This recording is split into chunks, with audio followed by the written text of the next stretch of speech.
Hello viewers, M story চ্যানেলের পক্ষ থেকে আমি অঙ্কিতা। আমাদের ভিডিওগুলোর নোটিফিকেশন সবার আগে পেতে হলে নিচে থাকা সাবস্ক্রাইব বাটনটি ক্লিক করে পাশে থাকা বেল আইকনটি প্রেস করে রাখুন। আর আমাদের ভিডিওগুলোতে লাইক, শেয়ার আর কমেন্ট করতে মোটেও ভুলবেন না।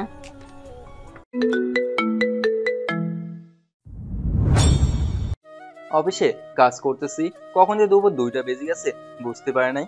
ঘড়ির দিকে তাকে দেখি 2টা বাজে। তাই আর দেরি না করে অফিস থেকে বের হয়ে বাইক নিয়ে চলে এলাম রাত্রির স্কুলে। আজ মনে হয় আকাশটা রাগ করছে, তাই এত রোদের তাপ দিতেছে। রাত্রি স্কুলে গিয়ে দেখি রাত্রি স্কুলের বারান্দার সিঁড়িতে বসে বসে খাতা বের করে কি যেন করতেছে। আমি বাইক থেকে নেমে দৌড়ে রাত্রির কাছে গেলাম। রাত্রির কাছে গিয়ে দেখি সে খাতায় আর্ট করতেছে। আমাকে দেখে খাতায় পেন্সিল রেখে আমার কোলে উঠলো। রাত্রিকে কোলে নিয়ে ওকে একটা চুমু দিলাম। ফিরতে চুমু সেও আমাকে দিল। আম্মুটা কি আঁকছিল এতক্ষণ থেকে? বাবা, তোমার আর আম্মুর ছবি আঁকছিলাম, সাথে আমিও আছি। তাই নাকি আম্মু? বাবা, দাঁড়াও দেখাচ্ছি। রাত্রি কোল থেকে নেমে খাতাটা হাতে নিয়ে আমাকে তার আঁকার ছবি দেখালো। ছবিটার একটা আমি আর একটা ওর আম্মু, আর মাঝখানে রাত্রি। আমি আর ওর আম্মু দুই দিক থেকে ওর হাত ধরে আছি। মেয়েটার বয়স মাত্র 7 বছর। মায়ের ভালোবাসা কেমন সেটা বুঝতেই পারিনি রাত্রে। রাত্রের কষ্টটা আমি বুঝি। আমি রাত্রিকে যতই ভালোবাসা দিই না কেন, ওর মায়ের ভালোবাসা আমি দিতে পারবো না কখনো। মেয়েটার কোনো অসুখ হলে মাঝরাতে আম্মু আম্মু বলে ডাকতে থাকে। আম্মু, স্কুল কখন ছুটি হয়েছে আজ? বাবা, 12টায়। এতক্ষণ হয়েছে ছুটি? আর এতক্ষণ থেকে বুঝি তোমার আর তোমার আম্মুর ছবি আঁকছিলে? বাবা। খুব কষ্ট হয়েছিল বুঝি? আগে হতো, এখন আর হয় না। বাবা, তুমি কি দুপুরে খেয়েছো? দেখেন, নিজে খেয়েছে কিনা তার কথা না বলে আমি খাইছি কিনা তার কথা বলতেছে। আমার আম্মুকে ছাড়া বুঝি কখনো খাইছি আমি? তাহলে তোমার অনেক ক্ষুধা লেগেছে বাবা। চলো, তাড়াতাড়ি চলো, তোমাকে খাইয়ে দিয়ে আবার আমাকে খেতে হবে। সত্যি বলতে, ওর যখন 5 বছর বয়স তখন থেকে প্রতি বেলা ওর হাতে আমাকে খেতে হয়েছে। ওকে যখন বলেছে তোমার আম্মু আমাকে তার নিজ হাতে আমাকে খাইয়ে দিত, তখন থেকে রাত্রি আমাকে খাইয়ে দেয়। সত্যি বলতে, রাত্রি যতটা ওর আম্মুকে মিস করে তার থেকে বেশি মিস করে আমি। রাত্রে আম্মুকে অনেক ভালোবাসতাম, আর রাত্রে আম্মু তো আমার থেকে আমাকে 1000 গুণ বেশি ভালোবাসতো। রাত্রি তো ওর মাকে সবসময় ফটোতে দেখে, তাই সে আমার মতো করে ওর আম্মুকে অনেক ভালোবাসে। রাত্রিকে নিয়ে একটা রেস্টুরেন্টে চলে আসলাম। ওইটার খাবার দিয়ে গেলে রাত্রি নিজে না খেয়ে আমাকে খাইয়ে দিতে লাগলো। রাত্রে ওর আম্মুর সব অভ্যাস পেয়েছে। এই যেমন ধরেন, আঙুল দিয়ে ঠোঁটের উপর দিয়ে নাক টানা অভ্যাস, একটু ধমক দিলে কেঁদে ফেলবে, রাতে আমাকে জোর ধরে আমার বুকে ঘুমাবে, সকালে আমার আগে উঠে নামাজ পড়ার কথা বলবে, আমার অফিসের সময় হওয়ার আগে আমাকে আমার ড্রেস এনে দেবে, আমার শার্টের বোতাম লাগিয়ে দেবে, আমার মাথার চুল ঠিক করে দেবে, নাস্তা করার সময় নিজ হাতে নাস্তা খাইয়ে দেবে, তারপর তাকে খাইয়ে দিতে হবে। যেদিন রাত্রে স্কুল ছুটি থাকে আমার সাথে অফিসে আসবে, সাথে করে টিফিন নিয়ে নেবে, যেন দুজনেই খেতে পারে। রাতে যতক্ষণ বাসায় ফিরবো না ততক্ষণ রাত্রিকে কেউ খাইয়ে দিতে পারবে না। রাত্রিকে ওর পড়াশোনার বা কোনো কাজ করলে বাধা দেওয়া যাবে না। মাঝে মাঝে ঘুরতে নিয়ে যেতে হবে। সকালে অফিস যাওয়ার সময় আদর করতে হবে। অফিস থেকে আসার পর রাত্রির সাথে সবার আগে দেখা করতে হবে, আবারও আদর করতে হবে। রাত্রিকে নিয়ে মাঝে মাঝে এতিমখানায় যেতে হবে, সেখানে তাদেরকে খাওয়া এবং পোশাক কিনে দিতে হবে। রাত্রি ওর মায়ের মতো কারো দুঃখ কষ্ট সহ্য করতে পারে না। আমাকে খাইয়ে দেওয়া শেষ হলে এবার রাত্রিকে আমার খাইয়ে দিতে হবে। আমি রাত্রিকে খাইয়ে দিতে লাগলাম। হয়তোবা ভাবছেন বাসায় না নিয়ে গিয়ে রেস্টুরেন্টে কেন আসলাম। আসলে বুঝেনি তো, রাত্রি ছোট মানুষ, ক্ষুধা সহ্য করতে পারে না, তাই নিয়ে আসা। আর হয়তোবা ভাবতেছেন এতক্ষণ বাইরে আছি, অফিসে যদি বস কিছু বলে। আসলে অফিসটা আমাদের বাবা, সব দায়িত্ব পালন করে, আর বড় ভাই বাবা না থাকলে তার দায়িত্ব পালন করে। কিন্তু বড় ভাই আলাদা থাকে, প্রেম করে বিয়ে করছে বলে মা মেনে নিতে পারে নাই। তবে ভাবি খুব ভালো, কিন্তু ওনার বাবা ততটা ভালো না। ভাবির বাবা আগে আমাদের অফিসে ম্যানেজারি করতো, তো তিনি আমাদের অফিসে চাকরি করা অবস্থায় অনেক অন্যায় করেন এবং আমাদের কোম্পানির মালামাল চুরি করে অন্য জায়গায় বিক্রি করতো। তখন থেকে তাকে মা দেখতে পারে না। আর মা এটা ভাবে যে ভাবিকে ওর বাবা বড় ভাইয়ের পিছনে লাগিয়ে দিয়েছে। আজ 10 বছর ভাইয়া ভাবিকে নিয়ে আলাদা থাকে। জানো বাবা, তোমার বান্ধবী মানে আমাদের লিমা ম্যাডাম আমাকে না বলে তাকে মা ডাকতে। তুমি কি বলেছো? আমি বলেছি আমার আম্মু আছে, আপনাকে কেন আমি আম্মু ডাকতে যাব? তারপর কি বলে? বলে কলেজে থাকতে নাকি তোমাকে ম্যাডাম পছন্দ করতো, আর তুমি নাকি তাকে পাত্তাই দিতে না। তাকে কি আম্মু ডাকতে চাও তুমি? কোনো দিনও না বাবা, একটা রাক্ষসীকে আম্মু ডাকবো, তবুও ওই ছ্যাঁচড়া ছেলের মতো ড্রেস পরা ম্যাডামকে কখনো আম্মু ডাকবো না। জানো বাবা, মাঝে মাঝে বলে কি সে যদি আমার আম্মু হতো তাহলে তোমাকে আর আমাকে নাকি আমার আম্মুর কথা ভুলিয়ে দিত। এই জন্যই তো তাকে ভালো লাগে না, সব সময় কোনো না কোনো অজুহাত নিয়ে আমার কাছে আসবে কথা বলার জন্য। ও এমনই আম্মু, কলেজেও ফাজিল ছিল আর সবাইকে বেশি বেশি করে হাসাতে পারতো। তাকে মানা করে দিও বাবা, আমার কাছে যেন বেশি বেশি না আসে। আচ্ছা আম্মু, বলে দেবো, নাও খাও তুমি। বাবা, তোমাকে খুব কষ্ট দেই আমি?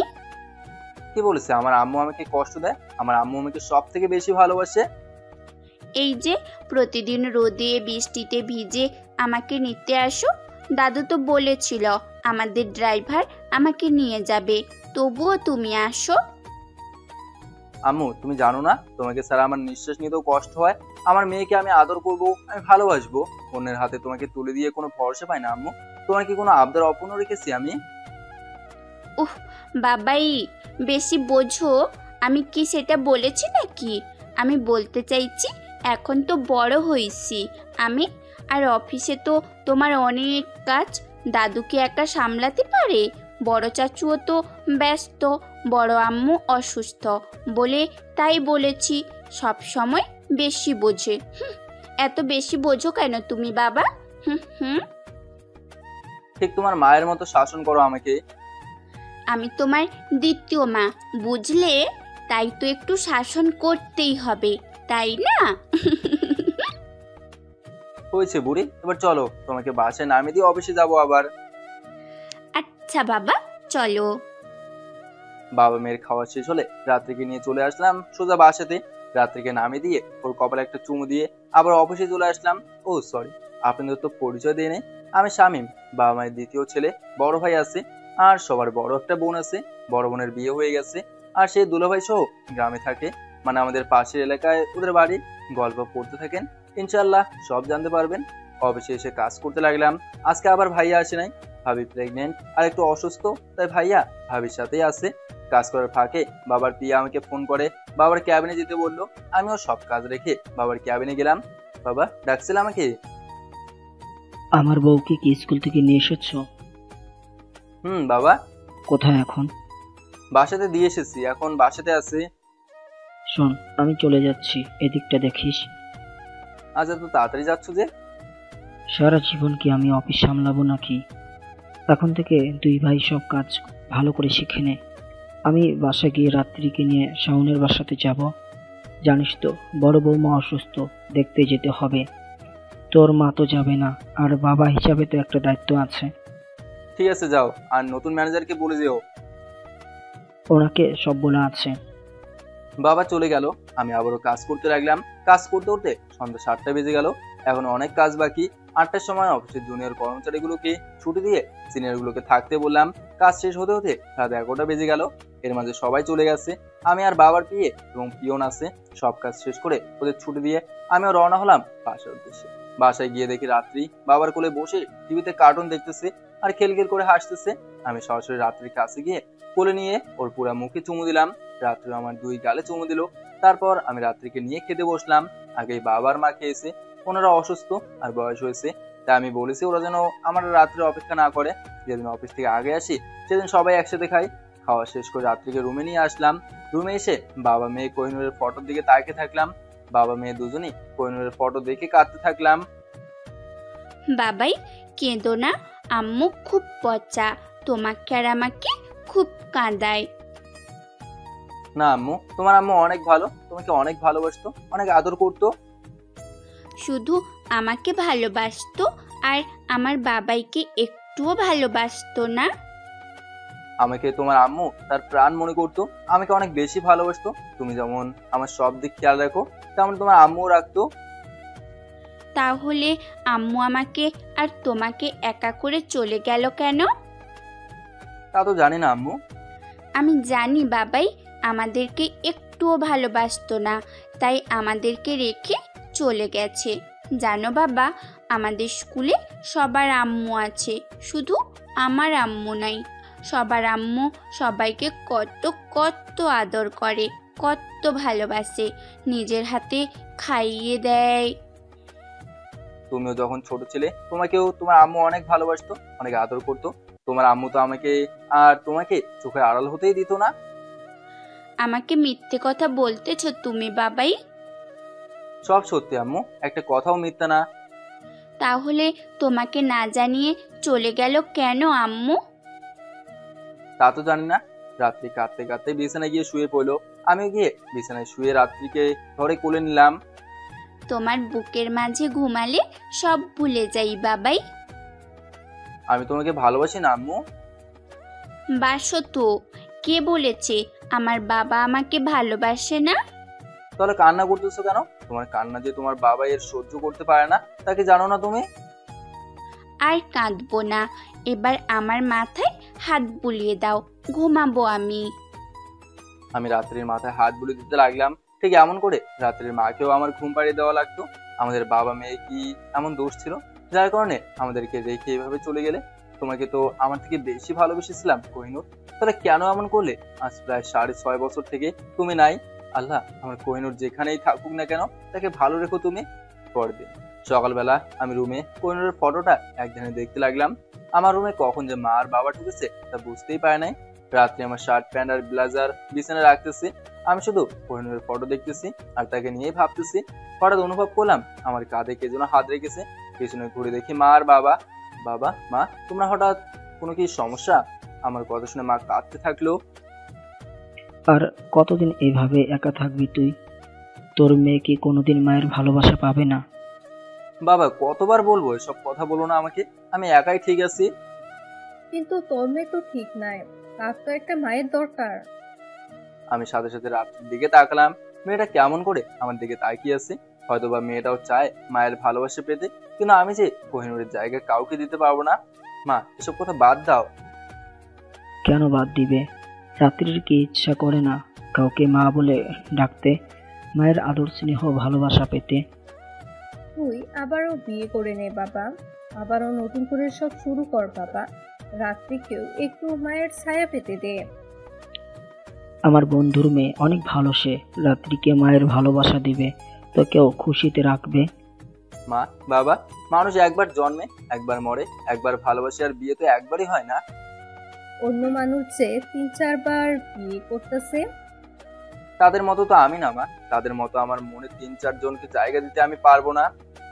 আমি অসুস্থ, তোর মাও অসুস্থ, আমাদের কি ইচ্ছা করে না বউয়ের সেবা পেতে? বড়ভাবে নিয়ে আসলেই তো পারো, এখানে আমাকে কেন বলির পাঠা বানাতে চাইছো? খবরদার ওই শয়তানের মেয়েকে এ বাড়িতে আনতে বলবি না। মরে যাব তবুও তাকে এ বাড়িতে জায়গা দিব না। তাহলে আমারও কিছু করার নাই মা। রাত্রি আমি একাই বাবা মায়ের ভালোবাসা দেবো, তবুও দ্বিতীয় কাউকে জীবনে গ্রহণ করবো না। আমি কোনো কথা না বলে ওয়াশরুমে চলে গেলাম ফ্রেশ হওয়ার জন্য। রাত্রি দিদা, তুমি কি চাও না তোমার মা আসুক, তোমাকে ভালোবাসুক, তোমার বাবাকে ভালোবাসুক? চাই তো দাদিমা। তাহলে তোমার বাবাকে বলো না কেন যে তোমার আম্মু লাগবে। বাবাইকে কষ্ট দিতে খারাপ লাগে আমার। বাবাই তো এখনো আম্মুর ফটো দেখে কান্না করে। বাবা তো আম্মুকে খুব ভালোবাসে। আমাদের ম্যাডাম বাবাকে কতবার বিয়ের কথা বলেছে, বাবা রাজি হয় নাই। তুমি তো আর সে ম্যাডামকে পছন্দ করো না, তাই তোমার বাবা রাজি হয় না। তুমি দেখো না, তুমি যা বলো তোমার বাবা তাই করে। ঠিক তো দাদু। তাহলে রাজি করাও তোমার বাবাকে। ওসব নিয়ে আর চিন্তা করতে হবে না। তোমরা শুধু আমার সাথে সাথে একটু অভিনয় করবে, বুঝলে তো? এদিকে আসো, কান দাও, চুপি চুপি বলি। আমার দ্বিতীয় বইয়ের মাথা দেখি অনেক বুদ্ধি। দেখতে হবে না মেয়েটা কার। বাথরুমে ফ্রেশ হতে হতে ভাবতেছি আমার জীবনেও আমি দ্বিতীয় কাউকে এমনে জায়গা দেব না। রাত্রিকে কষ্ট দেব না আমি। ওর সৎ মা ওকে ভালো নাও বাসতে পারে। আমার মেয়েটা অবহেলায় বড় হোক তা আমি চাই না। এমনিতেই মেয়েটা মায়ের ভালোবাসা না পেয়ে অনেক কষ্টে আছে, কাউকে বুঝতেও দেয় না। আমার মেয়ের বাবাও আমি, মাও আমি, সব আমি। তাকে সৎ মায়ের সংসার দিতে পারবো না? ওয়াশরুম থেকে বের হয়ে ফ্রেশ হয়ে এসে দেখি বাবা মা দুজনেই চলে গেছে। রাত্রে বিছানায় বসে আছে মন খারাপ করে। হয়তোবা সেও চায় তার জীবনে মা আসুক। আমি রাত্রিকে কোনো না বলে পোশাক পরতে থাকলাম, কিন্তু অবাক করার বিষয় হচ্ছে রাত্রি আজ আমার শার্টের বোতাম লাগিয়ে দিল না। আম্মু, তোমার কি মন খারাপ? বাবা কি কোনো ভুল করেছে? কোনো করে থাকলে আমাকে শাস্তি দাও। ওমা, এ কি! রাত্রি দেখি কাঁদতে কাঁদতে নিচে চলে গেল। কিছুই তো বুঝতে পারলাম না। সকাল থেকে তো হাসি খুশি ছিল মেয়েটা, এই মেয়েটাও না পুরো ওর মায়ের মতো হয়েছে। একটুকুতে অভিমান আর কান্না করে দিবে, নাকি ওর আম্মুর কথা মনে পড়লেও কাঁদলো? আল্লাহ, কিছুই তো বুঝতেছি না। পোশাক পরা শেষ হলে নিজের মাথার চুল নিজেই ঠিক করতে লাগলাম। কোন রকম নিজের ঠিক হয়ে নিচে চলে আসলাম। আম্মু, আমাকে আজ খাইয়ে দেবে না? তোমার কি নিজের হাত নেই? নিজে নিয়ে খেতে পারো না? আমার ছোট আম্মুটা কি আমার উপর রেগে আছে? দাদু ভাই, তুমি কি তোমার বাবার উপর রেগে আছো? না, খাও তো তোমরা। আমি যে নিজ হাতে খেতে পারি না আম্মু। এখন থেকে সব নিজে নিজে করা অভ্যেস করো। আমি আর পারবো না। আমি আর খাবার খেলাম না। রাত্রিকে খাই দিতে যাবো, সেও আর খেলো না। অনেক জোর করলাম, অনেক বললাম, সেও নাকি খাবে না। কি আর করবো, মেয়েটার জেদ রাগ অভিমানের কাছে হেরে যেতে হয় আমাকে। তাই কোনো কিছু না বলে মেয়েটাকে নিয়ে ওর স্কুলে নামিয়ে দিলাম। আসার পথে অনেকবার জিজ্ঞেস করেছি কি হয়েছে, কিন্তু কোনো উত্তর দেয় নাই। রাত্রি ওর স্কুলে নামিয়ে দিয়ে অফিসে চলে আসলাম। বাবা নাকি আজ অফিসে আসবে না, ভাই এসেছে অফিসে। রাত্রি নাকি সকাল থেকে কিছুই খায়নি? তুই আবার কার কাছ থেকে শুনলি? বাবা ফোন করে বলল। বুঝি না মাঝে মাঝে মেয়েটা এত জেদ করে কেন। এত করে বললাম, শুনলো না আমার কথা। বারবার জিজ্ঞেস করছি কি হয়েছে, কিছুই বললো না। দেখ ছোট, রাত্রি কিন্তু মায়ের প্রয়োজন। হয়তোবা তোর কাছে এখন কোনো বলতে ভয় পায়। ওর জন্য তো একটা মা নিয়ে আসতে পারিস নাকি? মরে গেলেও না, রাত্রির জন্য দ্বিতীয় মা আনতে পারবো না। আমার মেয়ের বাবা আমি, মা আমি, তার সব আমি ভাইয়া। পাগলামি করিস কেন তুই? মেয়েটার কি সব দিক সবসময় খেয়াল রাখতে পারবি? তুই অফিসে, রাত্রি স্কুলে, তারপর বাসায় একা থাকে তোর মেয়ে। এইভাবে তো তোর মেয়েটা এত জেদি আর অভিমানী হয়ে যাচ্ছে। তাই বলি কি, তুই ওর জন্য নতুন মা নিয়ে আয়। তুইও বাবা মায়ের মতো শুরু করে দিলি। তুই তো জানিস ভাইয়া কোহিনূরকে কতটা ভালোবাসি আমি। একমাত্র মৃত্যু ছাড়া তাকে ভুলতে পারবো না আমি। সব জানি আমি, তবুও তোকে রাত্রির জন্য নতুন মা নিয়ে আসতে হবে। কোহিনূর বেঁচে আছে নাকি মরে গেছে তা কি জানিস? যদি বেঁচে থাকতো, তোর জন্য না হলেও তার মেয়ের জন্য তো আসতে পারতো।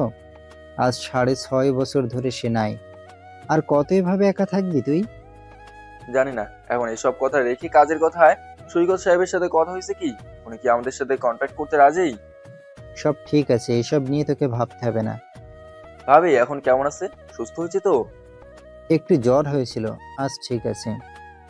আমি আর কোনো না বলে নিজের কাজ করতে লাগলাম। কাজ আজ তেমন একটা বেশি নাই, কারণ কালকে তো সব ঠিক করে ফেলেছি। 12টা বাজলেই অফিস থেকে বের হয়ে আজ আগে রাত্রে স্কুলে চলে গেলাম। গিয়ে দেখতেছি মেয়ে কয়েকটা নারীর দিকে তাকিয়ে আছে আর কান্না করতেছে। মেয়েটার কান্না আমার সহ্য হয় না, তাই দৌড়ে গিয়ে মেয়েটাকে জড়ে ধরলাম। আমাকে জড়ে ধরে মেয়েটা আরো বেশি কান্না করতে লাগলো। আম্মু, তুমি কান্না করলে যে বাবার কষ্ট হয় তা কি তুমি জানো না? বাবা, আমার মা কোথায়? মাকে এনে দাও না। তোমার মা আসবে আম্মু, তুমি আর কেঁদো না। রাত্রিবার আমাকে ছাড়িয়ে নিয়ে দূরে সরে গিয়ে আঙুল দিয়ে একটা ছেলে আর একটা মহিলাকে আমাকে দেখিয়ে দিল। দেখো বাবা, ওই যে আন্টিটা ওনার ছেলেকে কত আদর করতেছে, কত আদর করে তাকে আইসক্রিম খাইয়ে দিতেছে। আমি কি কোনোদিন মায়ের ভালোবাসা পাবো না বাবাই? বলো না। মেয়েটার কথা শুনে কলিজা কেঁপে উঠলো। সত্যি তো, মেয়েটা মায়ের ভালোবাসার অভাবটা বুঝতেছে, কিন্তু ওর মা যে আমাকে আর ওকে ছেড়ে চলে গেছে। আম্মু, বাবা কি তোমাকে ভালোবাসে না? বাবা আমাকে তার নিজের চেয়েও বেশি ভালোবাসে, কিন্তু আমি যে মায়ের ভালোবাসা চাই। তোমার মা না থাকলে কোথা থেকে মায়ের ভালোবাসা পাবে? বাবা, আমাকে একটা মা এনে দাও না। আমি মায়ের আদর ভালোবাসা পেতে চাই বাবাই। চলো মা, পরে কথা হবে।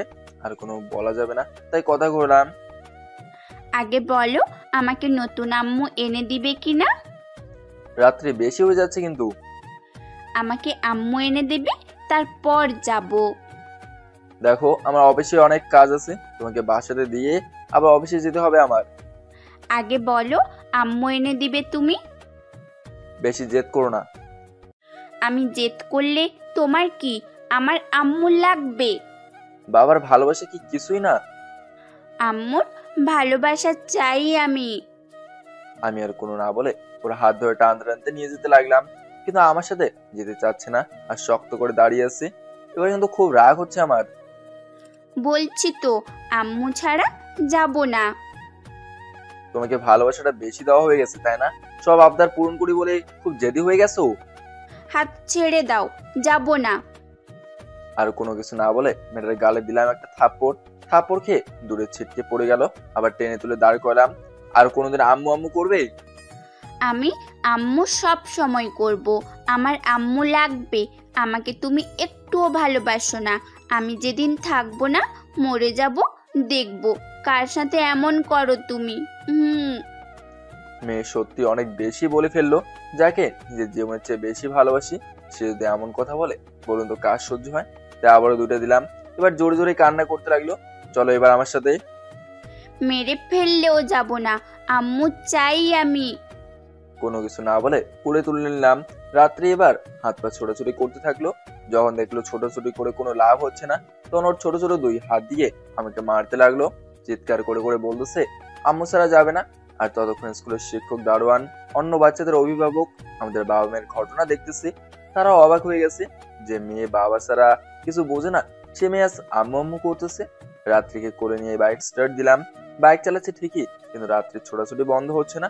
আর আম্মু আম্মু লাগবে তার, সে কথা বলতেছে। রাস্তার মানুষগুলো কেমন করে দেখতেছে। মন তো চাচ্ছে বাইক দাঁড় করে আরো কয়েকটা লাগিয়ে দিই ওর দুই গালে। কোন রকম কষ্ট করে বাসায় এসে বাসায় ভেতরে ঢুকে মেঝেতে ধাক্কা দিয়ে ফেলে দিলাম। এবার রাত্রি বাসা মাথায় তুলে ফেললো। কারণ আগের তুলনায় আরো জোরে জোরে কান্না করতেছে। এবার সে রাত্রের কান্না করার শব্দ শুনে বাবা মা তাদের ঘর থেকে বের হয়ে এলো। কাজের লোকগুলো কাজ বাদ দিয়ে চলে এলো। মা এসে রাত্রিকে মেঝে থেকে তুলে কোলে নিল। তুই রাত্রিকে কোন সাহসে এভাবে মেঝেতে ফেলে দিলি? যে রাত্রির গায়ে একটা মশার কামড় দেওয়া তুই সহ্য করতে পারিস না, আর আজ সেই তুই কিনা ওকে এভাবে মেরেছিস। দেখো তৃপ্তির বাবা, রাত্রির গায়ে হাতের আঙ্গুলের ছাপ আছে। এই তোদের 3 ভাই বোনকে কি কোনোদিনও আমি গায়ে হাত তুলেছি?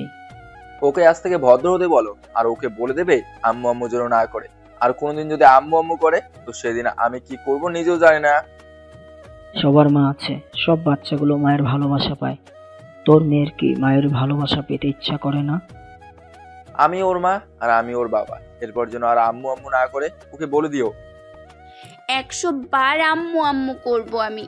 আর যদি আমার আম্মু থাকতো তাহলে কি সবার সামনে আমাকে মারতে পারতে তুমি? বলো, শুধু আমাকে বোঝানোর জন্য বলো। আমি আমার আম্মুকে খুব ভালোবাসি, খুব ভালোবাসি। সব সময় মিথ্যে বলো, আমাকে একটুও ভালোবাসো না। শুধু সবার রাগ আমার উপরে ঝাড়তে পারো, তাই না? হ্যাঁ ভালোবাসি না, কিন্তু আর আম্মু আম্মু করবে না বলে দিলাম। কোনো না বলে বাসা থেকে সোজা অফিসে চলে আসলাম। কাজেও মন বসতেছে না, মেয়েটাকে মারাও ঠিক করলাম না। কিন্তু সে তো বুঝতেও চায় না তার বাবা তার মাকে কতটা ভালোবাসে। তার আম্মুকে ছাড়া তার বাবা যে অন্য নারীকে এই মনে জায়গা দিতে পারবে না। এমন সময় ভাইয়া আমার কাছে আসলো। কিরে, কি হয়েছে তোর? এভাবে বসে কি ভাবতেছিস? আমি এবার ভাইয়াকে জোরে ধরে কেঁদে ফেললাম। আরে বলবি তো কি হয়েছে? এভাবে কাদার কি হলো? আজ আমার এই হাত দিয়ে রাত্রি মেরেছি ভাইয়া। কি, তুই রাত্রি আম্মুকে মেরেছিস? বিশ্বাস করতে কষ্ট হচ্ছে আমার। সত্যি বলতেছি ভাইয়া। কেন মারলি? আমি তখন সব কথা ভাইয়াকে এক এক করে বলে দিলাম। তাই বলে রাত্রির গায়ে হাত তুলবি তুই? তোর মেয়ে তো খারাপ কিছু আবদার করে নাই। যে কোনো ছোট বাচ্চা মায়ের ভালোবাসা পেতে মরিয়া। যদি কোনো বাচ্চার মা বাবা না থাকে তাহলে সেই বাচ্চাটা বুঝে কষ্টটা তার কত। ছোট মানুষ, সে না হয় এভাবে বলেছে তাই বলে তুই ওকে মারবি? তুই তো রাত্রির জন্য সব করতে পারিস, তাহলে রাত্রির সুখের জন্য কি তুই কোহিনূরকে ভুলে যেতে পারবি না? তোর মেয়ে তোর কাছে তো আবদার করবে, অন্য কারো কাছে তো আর আবদার করবে না। ভাইয়া কি করব বুঝতেছি না। রাত্রির জন্য এখন থেকে কোহিনূরের ভালোবাসা ভুলে যেতে হবে। রাত্রির জন্য সত্যি একটা মা এনে দে, দেখবি তুই রাত্রি বাবা মা সবাই সুখে থাকবে। যদি নতুন বউ রাত্রি মায়ের ভালোবাসা না দিয়ে তার সাথে অন্যায় করে, সৎ মায়ের মতো আচরণ করে, নিজের মায়ের মতো যদি ভালো না বাসে, পাগল, এসব ভয় করলে কি আর চলে? আর বাবা মা তোর জন্য বেস্ট কাউকে খুঁজে দেবে। দেখবি তোকে আর রাত্রিকে খুব ভালোবাসবে, রাত্রিকে কষ্ট পেতে দেবে না। আমি কিছুই বুঝতেছি না কি করব এখন আমি। একদিকে রাত্রি, অন্যদিকে আমার মনে কোহিনূরের জন্য ভালোবাসা। যদি কোহিনূর কখনো ফিরে আসে তখন তাকে কি বলবো? ফিরে আসার হলে অনেক আগেই ফিরে আসতো। সবচেয়ে বড় কথা, বেঁচে আছে না মরে গেছে তা কি জানিস? বেঁচে থাকলে তোকে আর রাত্রিকে ছাড়া সে কোনো দিনও থাকতো না। শোন, আর রাত্রির সাথে এমন বাজে আচরণ করবি না, বুঝলি? রাত্রি ছোট মানুষ, একটু জেদ করতেই পারে। আর রাত্রির খেয়াল রাখিস। এখন বাসায় গিয়ে রাত্রিকে সময় দে। আসলে আমারও মনটা অফিসে থাকতেছিল না। প্রায় সন্ধ্যা হয়ে গেছে, সকাল থেকে এখনো খেতে পাই নাই আমি। মেয়েটা খেয়েছে কিনা তাও জানি না। কি করব, কি করা উচিত বুঝতেছি না আমি।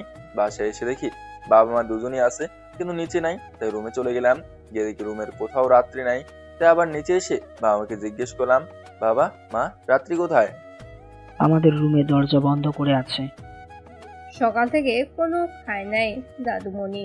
অনেক চেষ্টা করেছে খাওয়ানোর জন্য, তার এক কথা আম্মু ছাড়া খাবে না সে। আমি আবারও দৌড়ে উপরে বাবা মায়ের রুমে গেলাম, গিয়ে দেখি দরজা ভেতর থেকে বন্ধ। আম্মু দরজা খোলো, দেখো বাবার কষ্ট হচ্ছে। আমি আর কোনোদিন তোমাকে ধমক দেবো না, গায়েও হাত তুলবো না। আম্মু দরজা খোলো, এই যে কানে ধরেছি। আম্মু ছাড়া দরজা খুলবো না, আগে আমাকে নতুন আম্মু এনে দাও। দরজা খোলো আম্মু, আমার পাগলামি করে না। তুমি না আমার লক্ষ্মী মা, দেখো না সকাল থেকে কোনো খায় নাই, তোমার হাতে খাবো বলে। আমি খুলবো না, তোমার ক্ষুধা লাগলে খেয়ে নাও তুমি। আমার ছোট মাটার হাতে ছাড়া কি কখনো খেয়েছি? আগে যখন ছিলাম না তখন তো ঠিকই খেয়েছিলে, এখন মনে করো আমি মরে গেছি। এমন কথা বলো না আম্মু, আমার ভেতরটা যে ফেটে যায়, আমার যে কষ্ট হয় অনেক। আমারও কষ্ট হয় যখন দেখি সবার মা আছে আমার নেই, যখন দেখি সবার মা সবাইকে আদর করে তখন আমারও কষ্ট হয়, অনেক অনেক কষ্ট হয়। প্লিজ রাত্রি দরজা খোলো, অনেক রাত হলো, নিচে আসো, খাবো আমরা। কতবার বলবো তোমার খেতে মন চাইলে একা একা খাও, আমি খাবো না। ঠিক আছে খেও না, তবু দরজা খোলো, তোমাকে ছাড়া যে আমি রাতে ঘুমাতেও পারবো না। আম্মু ছাড়া দরজা খুলবো না, এখন থেকে একা থাকা অভ্যেস করো। আম্মু ছাড়া দরজা খুলবো না, এখন থেকে একা একা থাকা অভ্যেস করো। তুমি খুব খারাপ, খুব পচা, আমাকে মেরেছো, ধমক দিয়েছো, আমার চাওয়া পূরণ করতেছো না।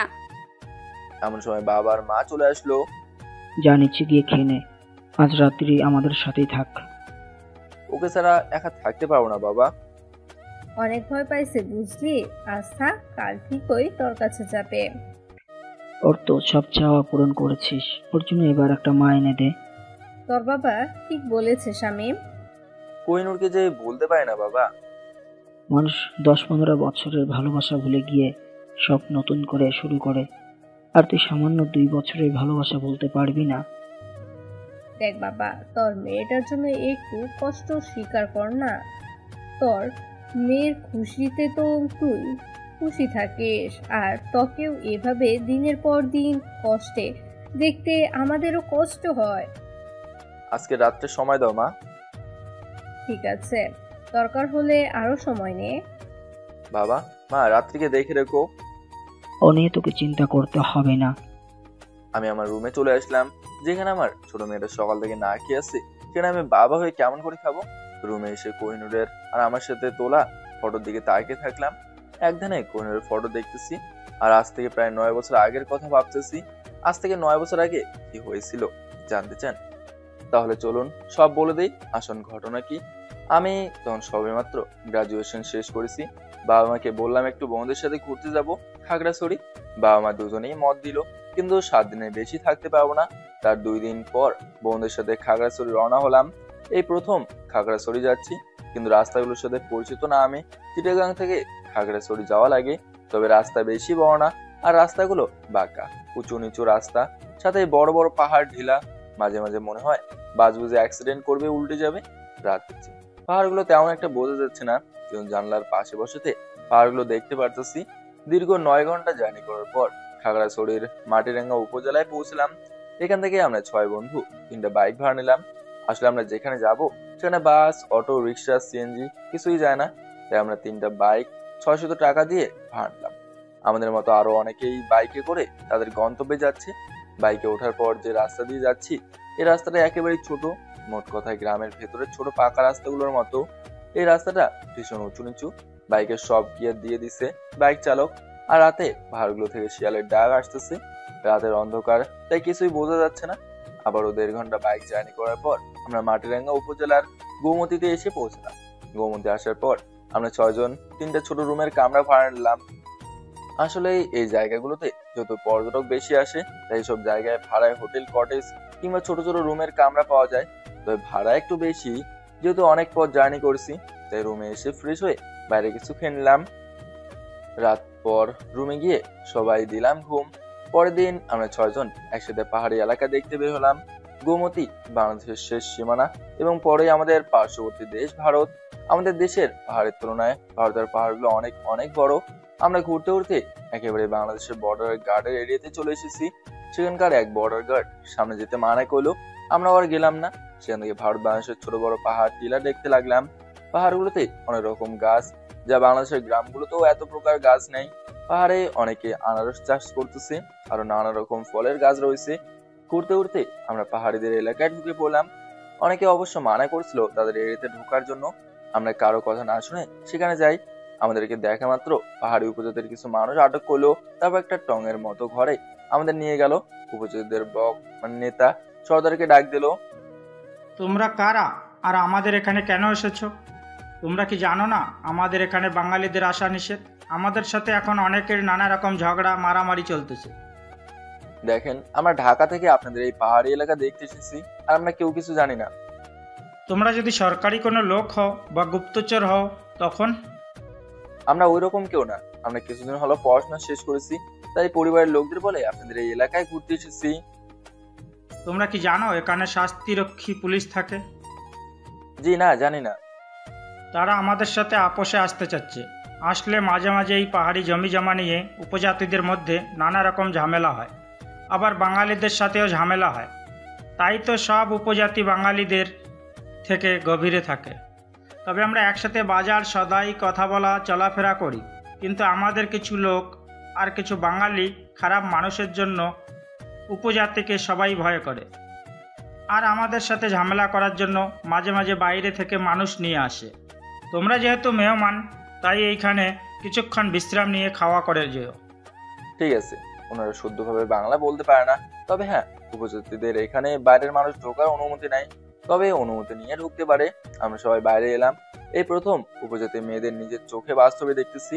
এতদিন টিভি বা পত্রিকায় দেখেছি, টিভিতে যে পোশাকগুলো পরতো ঠিক সেই পোশাকগুলো পরে আছে। পাহাড়ি মেয়ে, নারী, মহিলা সবাই কঠোর পরিশ্রমী। আমাদেরকে পাহাড়ি ঠ্যাং আলু খেতে দিল। আহ, কি স্বাদ! পরানটাই জুড়িয়ে গেল। আরো নানা রকম পাহাড়ি খাবার আমাদের খেতে দিল। এই পাহাড়ি উপজাতিগুলো বেশিরভাগ বৌদ্ধ ধর্মের মানুষ। এদের সাথে ভালো ব্যবহার আচরণ করলে এরা আপনাদেরকে মাথায় তুলে রাখবে। মানুষ যতই বলুক না কেন পাহাড়ি উপজাতির মানুষ খারাপ, আসলে এটা ভুল ধারণা। পাহাড়ি মেয়েগুলো ততটাও বেশি লম্বা না। এদের মুখগুলো চ্যাপটা, নাকটা সামনে ভাসা, দেখতে সুন্দর। চোখে কাজল দেয়, ব্লাউজ সাথে তাঁতের শাড়ি পেঁচিয়ে পড়েছে। ওদের প্রায় লোক দেখতে একই রকমের। এদের নামগুলো মজার, তবে নিজেদের জাতিগত নামের পাশাপাশি বাঙালি নামও আছে। আমরা সেখান থেকে এসে কটেজে চলে আসলাম। আমরা যে 7 দিন সেখানে ছিলাম, অনেক জায়গা দেখেছি, মানুষ দেখেছি, এখানকার সংস্কৃতি দেখেছি। এখানে অনেক দূরে দূরে স্কুল, কলেজ। এখানকার মানুষ এখন কম বেশি সবাই শিক্ষিত। এখানে যে বাঙালিগুলো থাকে তারা আসলে অন্য জেলা বিভাগ থেকে চলে এসেছে। পাহাড়িদের কাছ থেকে কম দামে জমি বা পাহাড় কিনে বাড়ি করেছে। পাহাড়ি এলাকার বাড়িগুলো একেবারেই আলাদা, আর প্রত্যেকটা পাহাড় বা টিলায় একটা বা দুটো বাড়ি। বড় বড় পাহাড়গুলোতে 7-8টা বাড়ি। সবচেয়ে কষ্টের বিষয় হলো পাহাড়ের উপরে ওঠা।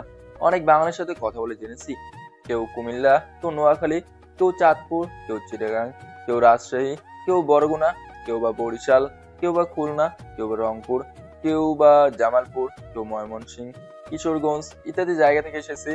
এখন তারা এখানে স্থানীয় হয়ে গেছে। তাদের ছেলে মেয়ে অনেকেই বিদেশে পড়াশোনা বা চাকরি করে। পাহাড়গুলোতে বানর, কাঠবিড়ালি, সাপ, কেঁচো, জোক আরো নানা রকম পোকামাকড় পশু আছে। অনেকে পাহাড় কেটে সমতল করে বাড়ি করতেছে। এখানে শুক্রবার বাজার লাগলে দিনের বেলা উপজাতির মেয়ে ছেলেরা বাজার করে বা তারা নানা রকম জিনিস বিক্রি করে। পাহাড়ি কলাগুলো খেতে অনেক সুন্দর লাগে। এখন সব এলাকাতে উপজাতির তুলনায় বাঙালি বেশি। জীবনের প্রথম পাহাড়, পাহাড়ি মানুষ, ফল মূল ইত্যাদি দেখে খেয়ে অনেক আনন্দ পেয়েছি। 7 দিন আমরা অনেক জায়গায় ঘুরেছি, পাহাড় ভেদ করে ছোট ছোট অনেক নদীও গেছি। পাহাড়ি মেয়েগুলো সেসব নদীতে গোসল করে আবার মাছও ধরে। খাগড়াছড়ি থেকে ঢাকা আসার পর সবাইকে বিদায় দিয়ে যখন বাসায় ফিরবো, তখন আমার পিছু পিছু একটা মেয়ে আসতেছিল। প্রথমে কিছু মনে করি নাই, যেহেতু আরো মানুষ আছে, সেহেতু সে তাদের কারো কোনো কিছু হবে। যখন একেবারেই শুনশান জায়গায় আসলাম, তখন দেখি মেয়েটা আমার পিছনেই আসতেছে। আমি থামলে মেয়েটাও থামে, আমি চললে মেয়েটাও চলে। এবার আমি বুঝতে পারলাম মেয়েটা আমার পিছন পিছনে আসতেছে। সে তখন থেকে ঢাকা শহরে মলম পার্টি বা ছিনতাইকারীর অভাব নাই, তাই সাহস করে মেয়েটার কাছে গেলাম। এ মেয়ে, তুমি আমার পিছন পিছনে আসতেছো কেন? এ মেয়ে, কান্না করতেছো কেন? কে তুমি আর আমার পিছনে কে? দেখি মেয়েটা দেখি কান্না বাড়িয়ে দিল। রাতে ঠিকভাবে দেখতেও পারতেছে না মেয়েটা কেমন, আর মেয়েটা কান্না করেই যাচ্ছে। তাই আবার শান্তভাবে বলতে লাগলাম, তুমি কে আর আমার সাথে কেনই বা আসতেছো? আমার নাম ওরা কোহিনূর রেখেছে। হাসপাতালে সবাই কোহিনূর বলে ডাকে। আর আপনি খুব ভালো মানুষ, তাই আপনার সাথে সাথে এসেছি। আমি যে ভালো মানুষ তা কেমন করে বুঝলে তুমি? তখন ওই বাস স্ট্যান্ডে একটা মেয়েকে কিছু ছেলেদের কাছ থেকে বাঁচিয়ে গাড়িতে তুলে দিলেন, তাই। তো তোমার বাসা কই আর থাকো কোথায় বলো? আমি কিছুই জানি না। এই এই তুমি কান্না করো না, এখন বলো কোথায় যাবে? জানি না। তাহলে আমার পিছনে কোথায় যাচ্ছ? আপনার সাথে। আমাকে থাকতে দিবেন? আমি আপনার বাসার সব কাজ করে দিব, শুধু আমাকে থাকতে আর খেতে দিলেই হবে। আমি কোনো অপরিচিত মেয়েকে আমার বাসায় নিয়ে যেতে পারবো না। আর আপনাকে যদি আমার সাথে মা দেখে, আমাকে বাসা থেকে বের করে দেবে। আপনি কোনো হাসপাতালে থাকেন, বলে দিয়ে আসতেছি আপনাকে। আমি নাকি অসুস্থ ছিলাম, তাই হাসপাতালে ডাক্তার নার্স আমাকে চিকিৎসা করে সুস্থ করেছে। সুস্থ হওয়ার পর ওরা আমাকে আর সেখানে থাকতে দেয় না, তাই সেখান থেকে গতকাল চলে আসি। কাল রাতে যখন রাস্তার পাশে শুয়েছিলাম, তখন কিছু ছেলে আমাকে টানাটানি করে, সেই সময় পুলিশ এসে আমাকে বাঁচায়। আর 2 দিন থেকে পানি ছাড়া কিচ্ছু খাই নাই। এ কোন ঝামেলায় আবার পড়লাম রে বাবা। পকেট থেকে কোহিনূরকে কিছু টাকা বের করে দিলাম। আমার টাকা লাগবে না, আমাকে একটু থাকার জায়গা আর কিছু খাবার ব্যবস্থা করে দিন। আপনাকে আমার সাথে নিয়ে যেতে পারবো না। এমনিতেই বড় ভাই প্রেম করে বিয়ে করেছে বলে তাকে বাসা থেকে মা বের করে দিয়েছে। আপনাকে সাথে করে নিয়ে গেলে আমাকেও বাসা থেকে বের করে দেবে। কোহিনূর এবার আমার পায়ে লুটিয়ে পড়লো। আমাকে দয়া করে সাহায্য করুন, রাস্তার মানুষগুলো কেউ ভালো না। আমি আপনার মাকে সব বুঝিয়ে বলবো। কি আর করবো, একটা মেয়েকে তো আর এভাবে এত রাতে রাস্তায় একা ফেলে যেতে পারে না। আমার পেছন পেছন আসুন, সামনে আমার বাসা। কোহিনূর এবার আমার পা ছাড়িয়ে উঠে দাঁড়ালো আর আমার পেছন পেছন আসতে লাগলো। বাসায় যত কাছাকাছি যাচ্ছি, বুকটা তত বেশি ধুকপুক ধুকপুক করতেছে। না জানি আমার কপালে কি লেখা আছে। বাসার ভেতরে যখন ঢুকতে যাব, তখন দারোয়ান বলতেছে, ছোট বাবা, আপনি বিয়ে করেছেন? কথা না বলে গেট খুলেন চাচা। তখন দারোয়ান চাচা গেট খুলে দিল। সদর দরজার সামনে গিয়ে কলিং বেল বাজানোর সাহস পাচ্ছি না। মা যদি দেখে আমার সাথে কোনো মেয়ে, তখন তো আমার খবর করে ছেড়ে দেবে। বুকের সাহস নিয়ে কলিং বেল বাজালাম। সাথে সাথে কাজের মেয়েটা এসে দরজা খুলে দিল। মনে হয় আমার জন্য অপেক্ষা করতেছিল। কাজের মেয়েটা যখন দেখলো আমার সাথে একটা মেয়ে, তখন মরা কান্না করার মতো চিৎকার করে বলতেছে, খালাজান দেখেন গো, ছোট সাহেব কত বড় সর্বনাশ করে ফেলেছে গো। আল্লাহ গো, এই দিন দেখানোর লাইগাই কি বেঁচে আছিলাম। ও খালাজান কই গো, তাড়াতাড়ি আসেন গো। দেখেন ছোট সাহেব বিয়ে কইরা বউ লইয়া আইছে গো। এই চুপ করবি না, বাসা থেকে তোরে বের করে দেবো। সাথে সাথে চুপ হয়ে গেল। এর মাঝে মা আর বাবা এসে দেখে একটা মেয়ে আমার সাথে। আমি কোহিনূরকে নিয়ে ভেতরে ঢুকলাম। মেয়েটা কে রে স্বামী? আগে তো বসতে দেবে নাকি, তারপর বলতেছি। কোনো বাসাবাসি নাই। সত্যি কি বিয়ে করেছিস মেয়েটাকে তুই? মা, তুমিও কি রাহেলার মতো অবুঝ হয়ে গেলে? এই মেয়ে, কতদিন থেকে আমার ছেলের সাথে তোমার সম্পর্ক? কবে বিয়ে করেছো তোমরা? কোহিনূর এবার মার ধমক খেয়ে কেঁদে দিল। এই মেয়ে, নেকা কান্না না করে বলো, আমার ছেলের সাথে কি সম্পর্ক তোমার? কোহিনূর ওর মতো করে কেঁদেই যাচ্ছে। এই, তুমি একটু চুপ করো তো। মা, তোমার নাম কি আর শামীমের সাথে তোমার কি সম্পর্ক? আমি বলতেছি বাবা, তারপর সব ঘটনা বললাম। মা এবার আমার কথা শুনে বিশ্বাস করলো। তা তোমার নাম কি মা? কোহিনূর। হাসপাতালে সবাই এই নামেই ডাকতো। খেদো না, এসো আমার সাথে এখানে বসো। তারপর মা কোহিনূরকে তার পাশে বসালো। কোহিনূরকে বারবার বলতেছে তার বাড়ি কোথায়, বাবা মায়ের নাম কি, সে কি করে, কিন্তু কোহিনূর কিছু বলতে পারতেছে না। মা ক্ষুধা লাগছে, খেতে দাও আগে। রাহেলা শামীমকে খেতে দে। এবার কোহিনূরের মাকে বলল, আমিও 2 দিন থেকে কিচ্ছু খাইনি, খেতে দিবেন? এবার কোহিনূরদেরকে ভালো করে লক্ষ্য করলাম। কাজল কালো চোখ, গালে ডোল পরে কথা বললে, গায়ের রং দুধে আলতা, ঠোঁট দুটো গোলাপের পাপড়ির মতো লম্বা, 5 ফুট 4 ইঞ্চ, স্লিম গায়ের বডি, মাথায় লম্বা লম্বা চুল, দেখতে অনেক সুন্দর লাগতেছে। বয়স আনুমানিক 18 কি 19 হবে। সালোয়ার পরছে, দেখতে আসমানের পরীর মতো লাগতেছে। সে কি কথা! এই রাহেলা, কোহিনূর মামুনির জন্য খাবার দাও। খালা, আপনি এত দয়ালু কেন? অপরিচিত মানুষকে একটুতেই আপন করে নেন। টিভিতে দেখেন না, আপনার মানুষ নানা রকম অভিনয় করে বাসাতে ঢুকে মালিক সহ তার পরিবারকে খুন করে বাসার টাকা পয়সা সোনা গহনা নিয়ে পালিয়ে যায়। সব সময় এক লাইন বেশি বুঝিস কেন তুই? আমি আবার কি বেশি বুঝলাম খালুজান? সিনেমা পেয়েছিস সেটা তুই। বেশি কথা না বলে টেবিলে খাবার সাজা যা। রাহেলা বাবার কথা মতো খাবার সাজাতে লাগলো। টেবিলে আমি উপরে গিয়ে ফ্রেশ হয়ে নিচে এসে দেখি কোহিনূর খেতে বসেছে। কোনো দিকে না তাকিয়ে তার মতো করে খেয়ে যাচ্ছে। এই প্রথম কোনো মেয়ের দিক থেকে আমার চোখ সরে যাচ্ছে না, বারবার শুধু কোহিনূরকেই দেখতেছি। আর ভয়েস মিষ্টি, কোকিলের কণ্ঠ। এভাবে কি দেখিস? খেতে বস। বসতেছি তো, ধমক দেওয়ার কি আছে? কোনো কথা না বলে আগে খা। আমি কোহিনূরের বিপরীত দিকে চেয়ার টেনে বসলাম। আমি খাচ্ছি আর চোখে কোহিনূরকে দেখতেছি। খাওয়া শেষ করার পর ভাইয়ের রুমে কোহিনূরকে থাকতে দেওয়া হলো। মেয়েটার মনে হয় কোনো সমস্যা আছে। তৃপ্তির মা। আমারও তাই তো মনে হয়। কথা শুনে তো মনে হয় কোনো বড় ঘরের শিক্ষিত মেয়ে। শোন, কালকে পত্রিকা অফিসে গিয়ে হারানোর বিজ্ঞপ্তি দিবি। তবে মেয়েটার কোনো ছবি দিবি না, বুঝলি? আর ঠিকানা অফিস দিবি, বুঝলি? আচ্ছা বাবা, তাই দেবো। আর কোনো না বলে যার যার রুমে ঘুমাতে গেলাম। কই ভেবেছিলাম আমার ভ্রমণ সম্পর্কে বাবা মায়ের সাথে গল্প করব, তা আর হলো না। পরের দিন সকালে হালকা নাস্তা করে পত্রিকা অফিসে গেলাম হারানোর সংবাদ ছাপানোর কথা বলার জন্য। বাবা যেহেতু ঢাকা শহরের নাম করা বিজনেসম্যান, যেহেতু বাবাকে কম বেশি সবাই চেনে, আমি যাওয়ার আগেই বাবা ফোন করে পত্রিকার সম্পাদককে সব আগেই জানিয়ে দিয়েছে। আমিও তার সাথে এই বিষয়ে কথা বলে বাসায় চলে আসলাম। বাসায় এসে থাকি কোহিনূর মার সাথে গল্প করতেছে, আর বাবা তো অফিসে চলে গেছে। কালকে দেখেছি মেয়েটা ভয়ে আর জড়তায় কান্না করলো, কিন্তু আজ দেখি তার উল্টো মায়ের সাথে হেসে হেসে কথা বলতেছে। মনে হয় আমার মায়ের সাথে তার অনেক আগে থেকেই পরিচয় রয়েছে। কোহিনূরের হাসি থেকে কেন জানি তার দিক থেকে চোখ সরাতে পারতেছি না, কেন জানি বারবার তাকে দেখতে মন চাচ্ছে। এমন সময় মার ডাকে হুঁশ আসলো। কিরে, ওখানে দাঁড়িয়ে থেকে কি দেখিস? এদিকে আয়। আমি মায়ের কথা মতো সেখানে গিয়ে কোহিনূরের পাশে বসলাম, তবে একটু দূরে। শোন, কোহিনূরকে নিয়ে একটু মার্কেটে যা। ওর তো কোনো পোশাক নাই। কখন যাব? এখন তো দুপুর হয়েছে, তার চেয়ে বরং শেষ বিকেলে নিয়ে যাস, আর ও যা চায় কিনতে কিনে দিস। আমার মা বলেছে, এটা কি শুনবো না? যা, কোহিনূরকে নিয়ে গার্ডেনটা দেখিয়ে দে। বাসার ভিতর বা আর কতক্ষণ ভালো লাগে। আমি কোহিনূরকে নিয়ে আমাদের বাসার সাথে যে গার্ডেনটা আছে সেখানে নিয়ে আসলাম। কোহিনূর গার্ডেনে এসে 2 হাত প্রসারিত করে আকাশের দিকে তাকিয়ে হাসতেছে আর চারদিকে ঘুরতেছে। তোমার কি বাগান ভালো লাগে? অনেক ভালো লাগে।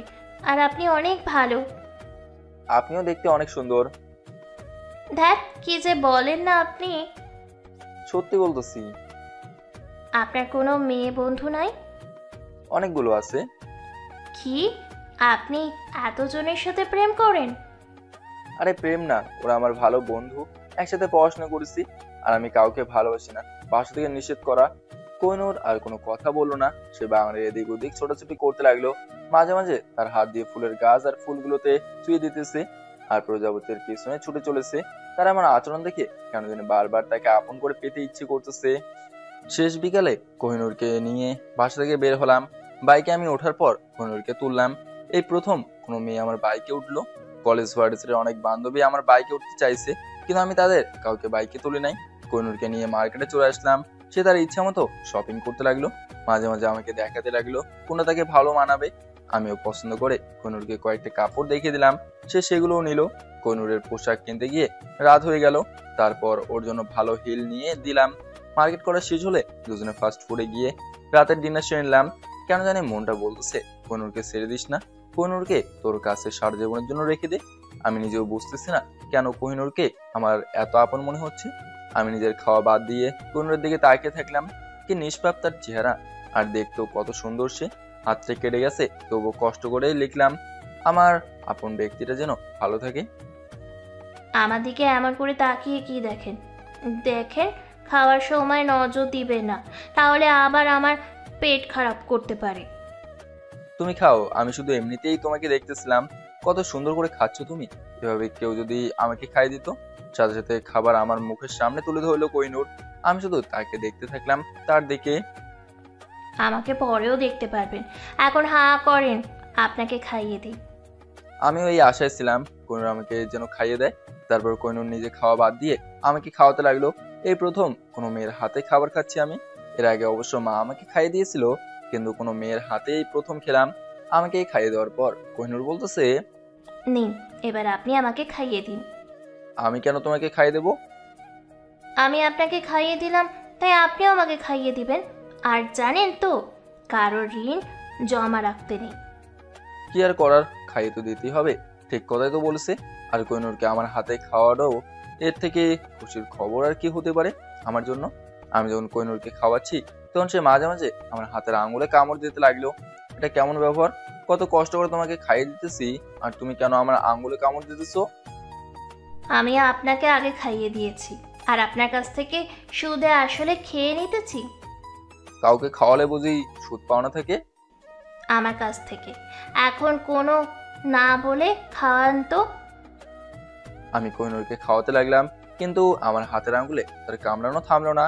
খাওয়া শেষ করে বিল দিয়ে বাইরে বের হয়ে বাইক স্টার্ট দিলাম।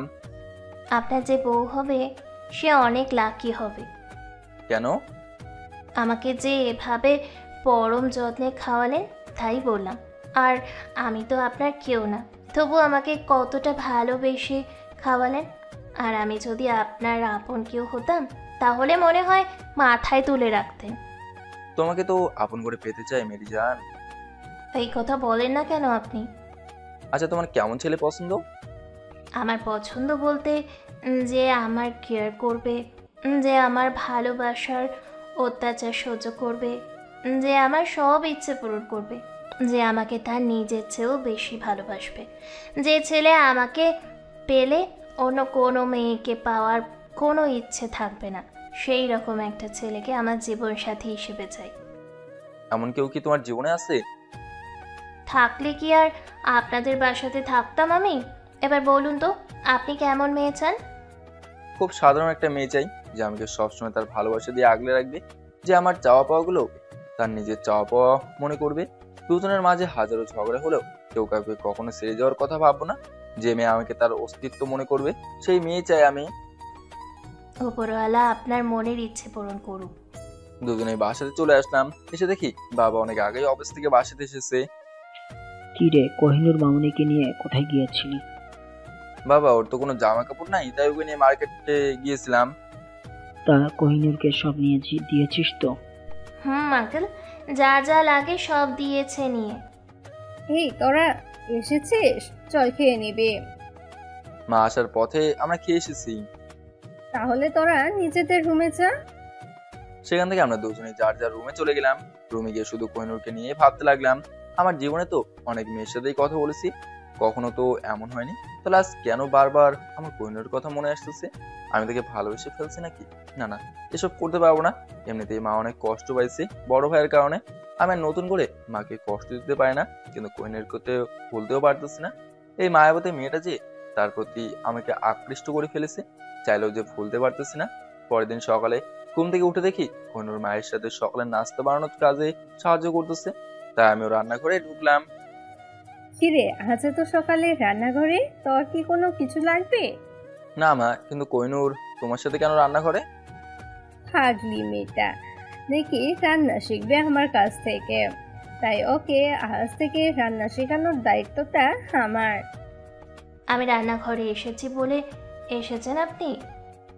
না, ভাবলাম যে মেয়ে ভয়ে জড়সড় হয়ে থাকে সে মেয়ে কিনা এই 2 দিনে বাড়ির মানুষগুলোকে কিভাবে আপন করে নিতেছে। পেছন থেকে রাহেলা বলতেছে, ছোট সাহেব, আগে তো বলেছি অপরিচিত কাউকে এভাবে বিশ্বাস করতে নেই। ধীরে ধীরে সবার মন জয় করবে, পরে দেখবেন সবাইকে শেষ করে এই বাসায় ছাপ করে পালাবে। খুব বেশি কথা বলিস, যাবে এখান থেকে তুই। রাগ দেখিয়ে বললাম। আমার রাগ দেখে রাহেলা ভয়ে সেখান থেকে চলে গেল। তুই নাকি কোনো দেখি কান্না করতেছে। দেখো, পাগলি মেয়েটা আবারও কান্না করতেছে। ওর কথা কিছু মনে করিস না রাহেলা। হে মনি, প্রথমে আমাদেরও ওর কথাগুলো খারাপ লাগতো, পরে যখন বুঝতে পারলাম সে এমন করেই কথা বলে, তখন ওর কথা এক কান দিয়ে শুনতাম, অন্য কান দিয়ে বের করে দিতাম। ঠিকই তো বলেছি, আমি তো অপরিচিত, আপনাদের তো ক্ষতি করতে পারি। এবার কিন্তু মার খাবি তুই আমার। কে বলেছে তুই অপরিচিত আমার কাছে? তুই তো আমার মেয়ে। আর বাহিরের মানুষের কথা শুনে তোর মাকে পর করে দিবি তুই? আর এমন ভুল হবে না আন্টি। আন্টি গিরে মা বলবি, বুঝলি? মা বলে ডাকবি। আচ্ছা মা, মা বলেই ডাকবো এখন থেকে। আমি কি তাহলে তোমার কাছ থেকে পর হয়ে যাচ্ছি মা? কেন? এই 2 দিন থেকে দেখতেছি তো আমার সাথে ঠিকভাবে কথাই বলো না, আর কোহিনূরকে কত আদর করে কথা বলতেছো। কি হিংসুটে মানুষ আপনি! মা মেয়ের ভালোবাসা দেখে হিংসে করতেছেন। হায় আল্লাহ, এ কেমন মেয়ে! এত তাড়াতাড়ি কিভাবে পরিবর্তন! এখনই তো কান্না করতেছিল, এখন আবার হেসে হেসে কথা বলছে। আমার মা আমাকে ভালোবাসবে আর কাউকে না। জি না, আমাকে ভালোবাসবে, তাই না মা? এখন থেকে মেয়েটাকে ভালোবাসবো। আর তুই এখন এখান থেকে যা, আমার রান্না করতে সমস্যা হচ্ছে। যাচ্ছি যাচ্ছি, আমিও দেখে নেব। সেখান থেকে চলে এলাম নিজের ঘরে। তারপর ফ্রেশ হয়ে একটু ফেসবুক ঘাটাঘাটি করে আবার নিচে চলে আসলাম। নিচে এসে দেখি খাবার টেবিলে সাজানো। মার আর কোহিনূর আমার আর বাবার জন্য অপেক্ষা করতে লাগলো। তারপর আমি গিয়ে চেয়ার টেনে বসে পড়লাম। আমার পরপরই বাবাও এসে বসে পড়লো। সবাই একসাথে নাস্তা করে ফেললাম। বাবা অফিসে চলে গেল। মা আর কোহিনূর একসাথে গল্প করতে লাগলো। আমি টিভি ছেড়ে দিয়ে খেলা দেখতে লাগলাম। মা তার জীবনের গল্প কোহিনূরকে শোনাচ্ছে, আর কোহিনূরও খুব আগ্রহ নিয়ে শুনতে লাগলো। তারপর মা আমাদের ফ্যামিলি ফটো এনে কোহিনূরকে দেখাচ্ছে কে কোনটা। কিন্তু কথা হলো, কোহিনূর মাঝে মাঝে কার ফটো দেখে এত হাসতেছে বুঝলাম না। কোহিনূর হাসিটা বেড়ে গেল, আর মাও তার সাথে সাথে হাসতে লাগলো। এবার আর থাকতে না পেরে ওদের কাছে গিয়ে দেখি আমার ন্যাংটা গেলের ছবি দেখে হাসতেছে। হায় হায়, আমার ইজ্জতের ফালুদা বানিয়ে দিয়েছে মা। আমার আর বিয়ে করা মনে হয় হবে না। আর বউয়ের আগেই এই মেয়ে আমার সব দেখে ফেললো। মা, এসব কি হচ্ছে? কি আবার হবে? আমাদের ফ্যামিলি অ্যালবাম দেখাচ্ছি কোহিনূরকে। তাই বলে আমার ওই ফটোগুলো দেখানোর কি আছে? মা দেখেন, এই ছবিটাতে কেমন করে আছে, মনে হচ্ছে কোনো রাম ছাগল। মা কি বলে দেখো। মা এইটা দেখেন, এখানে নাক দিয়ে কি পচা জিনিস বের হচ্ছে, আর এইটাতে দেখুন একদম ন্যাংটো হয়ে আছে। মা আমাকে এভাবে অপমান করতেছে, আর কিছু না বলে তুমিও ওর সাথে হাসতেছো। কোহিনূর মা তো মিথ্যা কিছু বলে নাই। মা কোহিনূরকে যখন আমার ছোটবেলার আরো ফটো দেখাবে, তখন আমি তাদের কাছ থেকে অ্যালবামটা কিনে নিয়ে দৌড়ে আমার ঘরে চলে আসলাম। আর আমার এমন কাণ্ড দেখে তারা ইচ্ছে মতো হাসতে লাগলো। রুম থেকে বের হয়ে সোজা বন্ধুদের সাথে আড্ডা দিতে চলে গেলাম। দুপুরের দিকে বন্ধুদের কাছ থেকে বাসায় চলে আসলাম। বাসায় এসে নিজের রুমে চলে গেলাম। বাসায় এসে যখন নিজের রুমে চলে গেলাম গোসল করার জন্য, গোসল করে এসে দেখি আমার বিছানার রুম একেবারে অন্যরকম লাগতেছে। এরকম করে কে সাজালো আমার রুম? আমি যে বইগুলো পড়ি সেগুলো সুন্দর করে সাজানো, আমার কাপড়গুলো সুন্দর করে গুছিয়ে ওয়ার্ডরোবে রেখেছে, ড্রেসিং টেবিলে সবকিছু গোছানো, দেওয়ালে নাগালো আমার ফটো, প্রাকৃতিক দৃশ্যের যে ফটোগুলো আছে সেগুলো সাজানো, রুমটা ঝকঝকে পরিষ্কার করা। মোট কথায় আমার রুম আমি চিনতে পারতেছি না। রায়লা তো এমন করে কোনোদিন আমার রুম ঠিক করে নেয়, তাহলে কে করলো? তোর কে করে করুক, আমার কি? পরে না হয় মায়ের কাছ থেকে শুনে নেবো। তারপর পোশাক পরে নিচে এলাম দুপুরের খাবার খাওয়ার জন্য। মা, খেতে দাও। বস, 2 মিনিট কোহিনূর আসুক, তারপর একসাথে খাবো। এই কোহিনূর দেখি মাকে একেবারে হাত করে ফেলেছে। কিছুক্ষণ পর কোহিনূর আর মা একসাথে বের হয়ে এলো। হায় আল্লাহ, কোহিনূর দেখি আজ মায়ের শাড়ি পরেছে, মনে হচ্ছে আসমানের পরই একটা। চোখ যেন আজ সরাতেই পারছি না। আমার এমন করে তাকে থাকা দেখে মা দুটো শুকনো কাশি দিল। তখন আমার হুঁশ আসলো। এমন করে কোহিনূরকে কি দেখিস? এটা কি সত্যি কোহিনূর নাকি অন্য কেউ মা? আপনার দেখি এখন চোখেও সমস্যা, যান আগে ডাক্তার দেখান। আমাকে ডাক্তার দেখানো লাগবে না, যে মেয়ে জামা সালোয়ার ছাড়া কোনো কিছু পরে না সে মেয়ে আজ শাড়ি পরছে, তাই তো চিনতে কষ্ট হচ্ছে। হয়েছে, এবার তোরা দুজনে থাম। তারপর মা আমাদের দুজনকেই খাবার দিল। আমি খেতে লাগলাম, কিন্তু আজ খাবারের স্বাদটা অন্য দিনের তুলনায় একেবারেই আলাদা। অনেক সুস্বাদু হয়েছে আজ রান্না। মা, আজ রান্না কি করেছে? আইডিয়াটা কর তো, খেয়ে রান্না করতে পারে? আমি কি করে বলবো মা, তুমি বলো না। কোহিনূর রান্না করেছে, আমি শুধু তাকে বলে দিয়েছি। রান্নাটা আজ ভালো হয়েছে না? সি, এমন রান্না করা খাবার কেউ খায় মা? মিথ্যে বললাম, তখন সকালে আমাকে কোহিনূর পচিয়েছে। কি বলিস তুই? আমার কাছে তো রান্না ফার্স্ট ক্লাস লাগতেছে। এই রান্নার চেয়ে রাহেলার হাতের রান্না অনেক ভালো। কোনো গরু ছাগলও খাবে না এই রান্না করা খাবার। আমার এমন কথা শুনে কোহিনূর কান্না করতেও তোর রুমে চলে গেল। দিলি তো মেয়েটাকে কাঁদিয়ে। সকালে তুই চলে যাওয়ার পর বলতাছে তার নাকি বসে থাকতে ভালো লাগতেছে না, সে তোর রুমে গিয়ে তোর রুমটা নিজ হাতে সাজিয়ে দিয়েছে। তোর পছন্দের খাবার সে আজ নিজ হাতে রান্না করেছে, আমাকে একটুও কাজ করতে দেয়নি। রান্না করা হলে আমাদের রুম ঘর পুরো বাসা দেখ কেমন করে সাজিয়ে দিয়েছে। মেয়েটা শাড়ি পরতে জানে না, তাই আমার কাছ থেকে শাড়িটা পরা শিখে নিল সে। এভাবে কোনো মিথ্যা কথা বলে কাঁদিয়ে দিলি। তোর সাথে একসাথে বসে খাবে বলে তখন থেকে মেয়েটা না খেয়ে আছে, মেয়েটাকে খেতেও দিলি না তুই আজ। আমি তো শুধু মজা করে বলেছি মা। মেয়েটা যা অভিমানী, এই 2-3 দিনে বুঝেছি। মনে হয় না সে আর খাবে। মা, তুমি একটা প্লেটে খাবার দাও, ওকে খাওয়ানোর দায়িত্ব আমার। তারপর মা আর কোনো কথা না বলে একটা প্লেটে খাবার দিল। আমি খাবারের প্লেটটা নিয়ে কোহিনূরের রুমে চলে গেলাম। মেয়ে উপর হয়ে বিছানায় শুয়ে কান্না করতেছে। খাবারের প্লেটটা টেবিলে রেখে বিছানায় গিয়ে বসলাম। আমি সরি কোহিনূর, আসলে মজা করে বলেছি কথাটা তখন। সকালে যখন পচিয়েছিলে আমাকে, তাই তোমাকেও একটু কষ্ট দেওয়ার জন্য মিথ্যে বলেছি। কোহিনূর চুপ করে আছে আর কান্না করতেছে। এই যে কান ধরছি, মাফ করে দাও। কোহিনূর তারপরও মুখ তুলতেছে না, তাই আমি বাধ্য হয়ে ওর একটা হাত ধরে টান দিয়ে তুললাম। কোহিনূর কেঁদে কেঁদে চোখ মুখ লাল করে ফেলেছে। আমি আমার হাত দিয়ে ওর চোখের পানি মুছে দিলাম। তারপর ও কান্না করতেছে। আমি আবারও তার চোখের পানি মুছতে দিতে থাকলাম। দেখো, আমার দিকে আর এমন করে কখনো করবে না তোমার সাথে। আমি কাঁদলে আপনার কি? আমার কি তা যদি বুঝতে তাহলে কান্না করতে না। ও, আমি তো আপনাদের বাসার আশ্রিতা মাত্র, তাই হয়তো। কোহিনূর, কি হলো? থামলেন কেন? মারেন আমাকে। সরি বলতেছি তো, আর এমন হবে না। আপনি কেন সরি বলবেন? আমি তো আর আপনার কেউ না, তাই তো খাবার টেবিলে অমর করে বলেছেন। চুপ, আর কোনো কথা বলবে না। এবার লক্ষ্মী মেয়ের মতো খেয়ে নাও। খাবো না আমি, আপনি এখান থেকে যান। দেখো, তুমি খাও নাই বলে, কিন্তু মাও খায় নাই এখনো, তার সাথে আরো একজন খায়নি। মা খায়নি বুঝলাম, আর একজনকে? তোমার চোখের সামনে যে রাম ছাগলটা আছে সে খায়নি। কোহিনূরকে হাসানোর জন্য বললাম। এবার কোহিনূর হালকা হাসতে লাগলো। এই হাসি কান্না মুখখানা দেখে আবারও তার প্রতি দুর্বল হয়ে গেলাম আমি। অমন করে কি দেখেন? লজ্জা করে না বুঝি আমার? রাখো তোমার লজ্জা, আগে খাবারটা খাও। খাবো না আমি। কেন খাবে না? সরি তো বলেছি। সরি বলা লাগবে না। যে আমাকে কাঁদিয়েছে সে যদি নিজের হাতে আমাকে খাইয়ে দেয় তাহলে আমি খাবো, না হলে খাবো না। এই কথা আগে বলবে না, না হা করো খাইয়ে দেই। আমি কোহিনূরকে নিজ হাতে খাইয়ে দিতে লাগলাম। সেও ছোট বাচ্চাদের মতো করে খেতে লাগলো। আজ আর আমার হাতের আঙুলে কোনো কামড় দিতেছে না। সত্যি মায়াবী একটা মেয়ে সে। তাকে যদি সারা জীবনের জন্য আমার করে পেতাম তাহলে কতই না ভালো হতো। খাওয়ানোর মাঝে আমাকে থাকিয়ে দিল আর আমার হাত থেকে খাবার প্লেটটা নিজের হাতে নিল। এবার আপনি হাঁ করুন, আমি আপনাকে খাইয়ে দিই। আর আগে তুমি খাও, আমি পরে খেয়ে নিতেছি। না, তা হবে না, আমি আপনাকে খাইয়ে দিব। তা না হলে কিন্তু আবারও কাঁদবো বলে দিলাম আমি। কি আর করবো, কোহিনূরের হাতে খেতে লাগলাম।